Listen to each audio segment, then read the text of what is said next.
sommes tous les deux présents pour vous présenter l'état des investigations diligentées depuis 1995 suite au meurtre de Christophe Douard.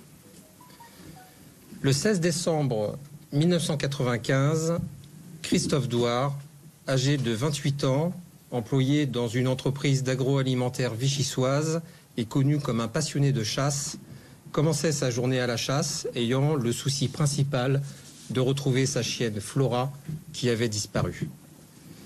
Il quittait sa mère vers 17h30 par la suite pour regagner son domicile où un heurt avec son épouse était consécutif à la chute d'un sèche-cheveux en fonctionnement dans la baignoire remplie d'eau alors que Christophe Douard s'y trouvait.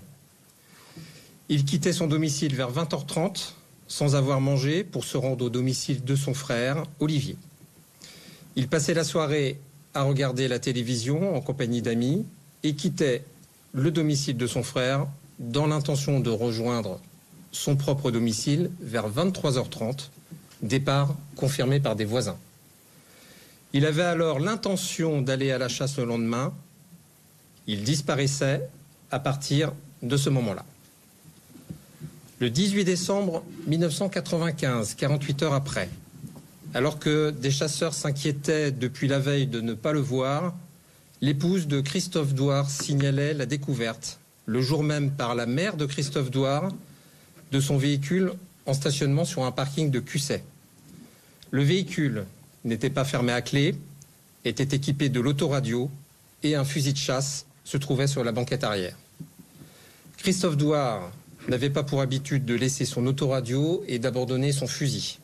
Aucune effraction n'était constatée sur le véhicule et le véhicule était déposé le lendemain, 19 décembre 1995, devant le domicile du couple sur la voie publique.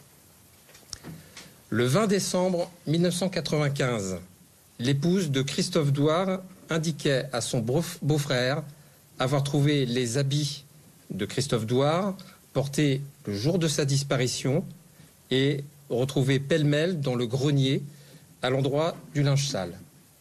Ces vêtements étaient vus par un témoin le 21 décembre 1995, donc le lendemain, étendu en train de sécher sur la rampe d'escalier et le blouson accroché sur une poutre.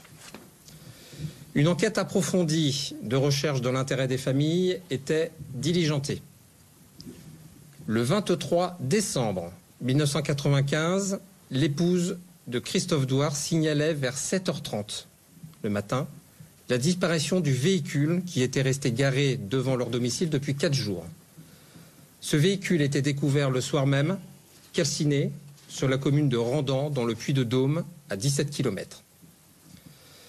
Le 25 décembre 1995, à 9h, la brigade de gendarmerie de Vichy était avisée de la découverte d'un cadavre dans un fossé au lieu-dit Les Corps, sur la commune de Busset. 2 chasseurs venaient de découvrir un corps en race campagne. Le signalement et les documents retrouvés sur la scène de crime permettaient d'identifier Christophe Douard. Les techniciens d'investigation criminelle procédaient aux constatations, prélèvements et placements sous scellé d'usage. Une autopsie pratiquée le 27 décembre 1995 concluait à une importante hémorragie à l'origine de la mort. Selon le médecin légiste, la décapitation du corps avait dû être commise à l'aide d'un outil de boucherie ou de chasse ayant permis une section nette des vertèbres cervicales. Une information judiciaire était ouverte le lendemain, le 28 décembre 1995, du chef d'homicide volontaire. En dépit de longues investigations initiées, le ou les auteurs des faits n'étaient pas identifiés et une ordonnance de non-lieu était rendue le 23 mars 2000. Le 21 mai 2002, suite à des accusations portées par ses sœurs à l'encontre de M. Dominique Maillet, une information judiciaire sur charge nouvelle était ouverte. Aucune preuve ou élément déterminant ne permettait de mettre en cause Dominique Maillet. Les investigations techniques et scientifiques, les auditions et multiples moyens déployés ne permettaient pas d'identifier l'auteur du meurtre de Christophe Douard et une nouvelle ordonnance de non-lieu était rendue le 6 février 2007. Début janvier 2017, 10 ans après, le frère de la victime portait à la connaissance du procureur de la République de nouvelles informations qui donnaient lieu à de nouvelles investigations en enquête préliminaire. Aucun élément nouveau n'était pour autant mis en évidence et l'enquête donnait lieu à un nouveau classement. À partir de mai 2020, après une nouvelle lecture du dossier par le parquet et une réunion de travail avec la section de recherche de Clermont-Ferrand et le service central de renseignement criminel, une nouvelle enquête préliminaire était diligentée aux fins d'études et analyses de l'ensemble du dossier et des scellés. Depuis cette date, et dans le plus grand secret, une équipe pluridisciplinaire composée d'enquêteurs, d'un coordinateur criminalistique, d'analystes comportementaux et d'analystes criminels ont procédé à une étude détaillée du dossier. La minutieuse analyse du dossier a permis d'élaborer une nouvelle stratégie de travail avec un lourd investissement sur la partie criminalistique, notamment avec un laboratoire spécialisé en analyse génétique pour orienter les recherches et exploiter les scellés. Toutes les hypothèses de travail ont été envisagées pour identifier les protagonistes de ce crime. L'épouse, la famille, le milieu des chasseurs, l'affaire crapuleuse, les liaisons amoureuses de la victime. Le 17 novembre 2021, de nouveaux éléments qui n'avaient jamais été actés en procédure et qui méritaient d'être approfondis ont motivé la cosaisine de 2 juges d'instruction au pôle criminel du tribunal judiciaire de Cussey, du chef de meurtre. Depuis ces 8 derniers mois, 9 enquêteurs de la section de recherche de Clermont-Ferrand, 2 enquêteurs du groupement de gendarmerie départementale de l'Allier, un enquêteur du service central de renseignement criminel, 3 enquêteurs du département des sciences du comportement du pôle judiciaire de la gendarmerie nationale se sont investis à temps plein sur ce dossier. Le 15 avril 2022, le corps de Christophe Douard a été exhumé aux fins de prélever son ADN et procéder à des analyses comparatives avec des traces isolées sur des scellés pertinents, notamment les vêtements portés par la victime le jour de la découverte de son cadavre, mais également les vêtements susceptibles d'avoir été portés le soir de sa disparition. Plusieurs personnes ont également été prélevées dans l'environnement intéressant l'enquête. Plusieurs dizaines de personnes ont été également auditionnées et de nombreuses investigations techniques ont été initiées. À l'aune de l'ensemble des investigations, de ces déclarations initiales, très souvent incohérentes et versatiles depuis décembre 1995, à l'aune des éléments probants retrouvés à son domicile et de son positionnement durant l'enquête, la veuve de Christophe Douard a été placée en garde à vue ce mardi 28 juin. Suite à son manque d'explications crédibles, voire son déni, notamment sur la situation de son couple, elle a été déférée ce jour en milieu d'après-midi devant les 2 juges d'instruction saisis. Lors de son interrogatoire de première comparution, elle a continué à nier les évidences. À l'issue, elle a été présentée au juge des libertés et de la détention qui vient de la placer en détention provisoire. À ce stade de l'information judiciaire, des indices graves et concordants mettent en évidence sa participation dans le meurtre de Christophe Douard. Les circonstances précises du passage à l'acte nécessitent la poursuite des investigations sur commission rogatoire des juges d'instruction, ce, dans la plus grande sérénité, notamment par respect des parties civiles.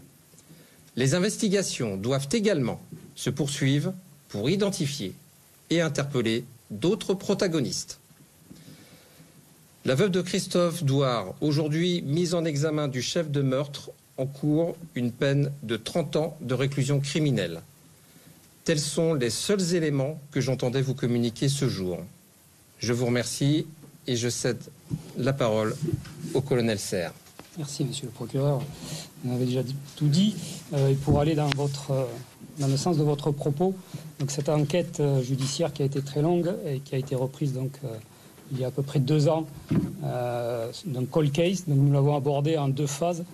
Une longue phase minutieuse de reprise de l'enquête initiale, où il a fallu étudier tous les PV, toutes les hypothèses, tous les scellés qui ont été menés à la fois par la section de recherche de Clermont-Ferrand et le service central du renseignement criminel. Ça a permis d'apporter donc un regard neuf sur tout le travail qui avait été amené, de mettre en évidence des axes, des axes de travail à reprendre ou à faire différemment, et de vous proposer, donc, monsieur le procureur, une stratégie d'enquête que vous avez validée et que nous avons mis en œuvre donc, dans une deuxième phase dynamique d'enquête judiciaire au sein d'une structure temporaire, donc une cellule d'enquête qui était dédiée donc, à ce fait criminel, avec des enquêteurs donc, de la section de recherche, du groupement de la gendarmerie de l'Allier et du service central de renseignement criminel. Et donc, après environ 6 à 8 mois de travail de cette cellule d'enquête, nous en sommes arrivés donc, à cette hypothèse de travail et à l'opération judiciaire que nous avons conduite le 28 juin, qui s'est terminée aujourd'hui. Voilà ce que je pouvais apporter comme élément. Merci, colonel. Ce sera tout, vous l'aurez compris. Madame ex-épouse de Madame Douard, elle est née le 6 septembre 1966. 6 septembre 1966.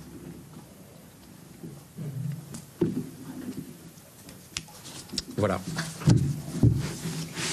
Juste quand vous parlez d'autres protagonistes éventuels, vous avez des certitudes. Ça fait partie de l'ensemble des pistes qui sont envisagées et qu'il nous faut explorer et des éléments en tout cas permettent aujourd'hui de considérer que la veuve de Christophe Douard n'est peut-être pas en tout cas seule sur tout le processus qui a consisté d'une part à tuer Christophe Douard et ensuite à aller jusqu'à déposer le corps dans le fossé.